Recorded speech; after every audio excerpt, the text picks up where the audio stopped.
Hi, my name's Del Kane. I'm the Programme Lead for Mentorship and work with the Placement Development teams. I'm just doing a short talk for you about Triennial Review to hopefully clear up some conceptions and misconceptions. I shall be saying hello again or goodbye at the end. Okay, so Triennial Review. Hopefully you do know what Triennial Review is about, but many people ask lots of questions, and here we go. I'm going to give you an explanation. So, what we're looking at is what is a Triennial Review? Why is the process important? What are our requirements? What is your responsibility? And who do I contact? And how are the NMC going to know I've completed my Triennial Review or not? So hopefully these questions will be answered for you. Okay, it's a 3-yearly process, and you as a mentor are required to reflect upon and demonstrate your progress in mentoring and assessing students. So you've got to provide the evidence that you are supporting learners, and therefore you've got to also reflect upon it and have that reviewed every 3 years. So it's been developed to give better assurance to the NMC that students be supported by people who are competent practitioners, have the necessary knowledge and understanding about the programme and the assessment processes students have. That these people who are supporting learners are actively up to date and have considered their mentoring and reviewed how they work as mentors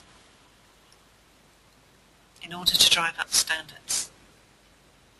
It is mandatory, and it's important that it needs to be done in timely, otherwise you could find yourself removed from the mentor register.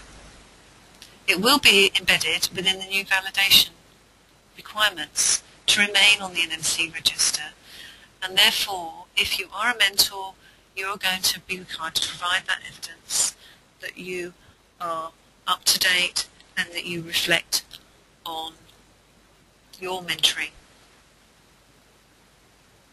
Even if you've done an annual mentor update, you cannot continue to mentor students if your Triennial Review is overdue. So what have you got to do?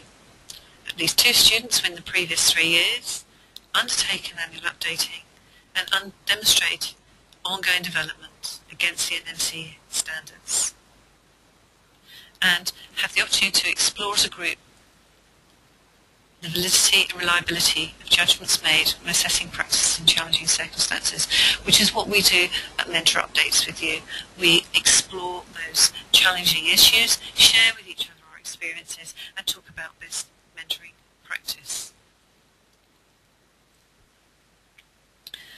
So, if you have achieved that, you are on the mentor register for your organisation, and you can provide this evidence through reflection documents such as witness testimonies, student documentation, copies of assessments that you have used and undertaken.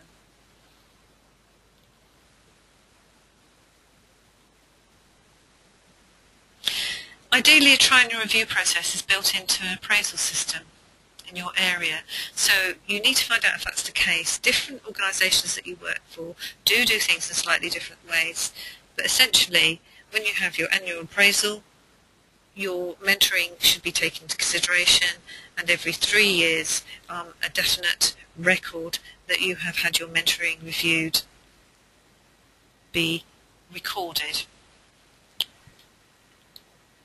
So you should need to know when your Triennial Review is due. And obviously not everybody will be at the same stage, and so it's not like everybody will do it on this date. It really probably best to fit in with your appraisal. It is your responsibility to collect your evidence. It's your responsibility to demonstrate that you've reflected on that.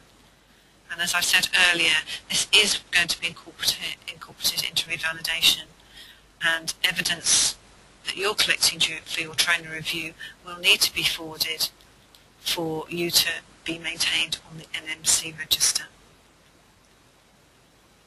So There are documents available. Your own organisation may have a document, and it's important to use your paperwork.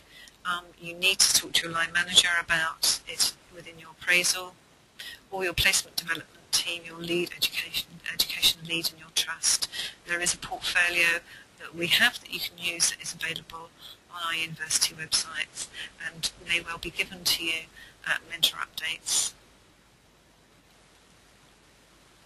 So how will the NMC know?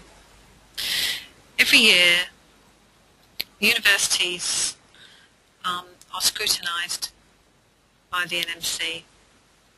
The review team visits placement areas, they speak to mentors, and they are asked to produce their evidence of their trial and review meetings. They are also permitted to ask your employer to provide a copy of the local register of mentors where they will record your trial and your review. In addition to that, once revalidation comes into place and you are declaring revalidation, whoever is scrutinising your evidence of your performance as a registered nurse will also include your information about your mentoring activities, and notification will be made to the NMC in that way.